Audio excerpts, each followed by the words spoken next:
المحظوظ. من هو المحظوظ؟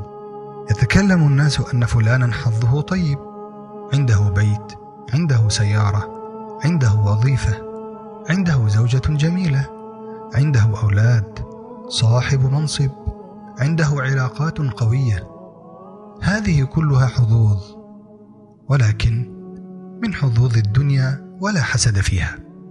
المحظوظ الذي يعلم أن من قرأ الآيتين الأخيرتين من سورة البقرة في ليلة كفتاه ويقرأها.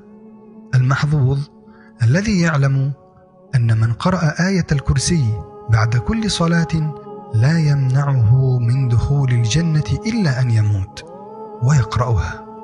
المحظوظ الذي يعلم أن من قرأ آية الكرسي عند النوم لا يزال عليه حافظ من الله حتى يصبح ولا يقربنه الشيطان.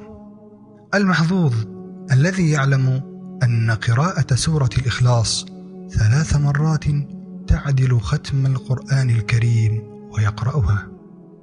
المحظوظ الذي يعلم أن من استغفر للمؤمنين والمؤمنات كتب الله له بكل مؤمن ومؤمنة حسنة ويقول ذلك.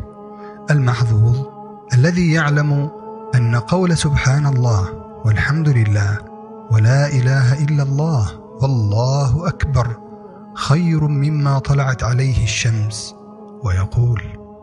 المحظوظ الذي يعلم أن قول لا إله إلا الله وحده لا شريك له له الملك وله الحمد يحيي ويميت وهو على كل شيء قدير يقولها 10 مرات بعد صلاة المغرب و10 مرات بعد صلاة الفجر قبل أن يغير جلسته تعدل عتق 4 رقاب من ولد إسماعيل عليه السلام ويقول ذلك.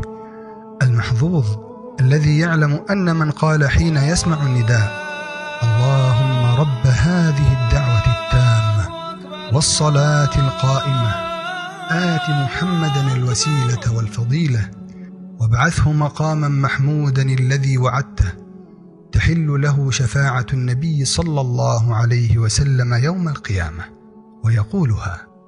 المحظوظ الذي يعلم أن اليوم والليلة 24 ساعة ويستطيع أن يقرأ جزءا من القرآن وهو لا يستغرق 20 دقيقة تقريبا. المحظوظ الذي يعلم أن وقت الضحى يقارب 6 ساعات ويستطيع أن يصلي فيها ركعتي الضحى وهي لا تستغرق 5 دقائق. المحظوظ الذي يعلم أن الليل ما يقارب 11 ساعة وهو يستطيع أن يصلي الوتر ركعة واحدة ربما لا تستغرق 3 دقائق تقريبا ويصليها. المحظوظ الذي يعلم أن من قال سبحان الله وبحمده 100 مرة تغفر ذنوبه ولو كانت مثل زبد البحر ويقول ذلك. هذا هو المحظوظ.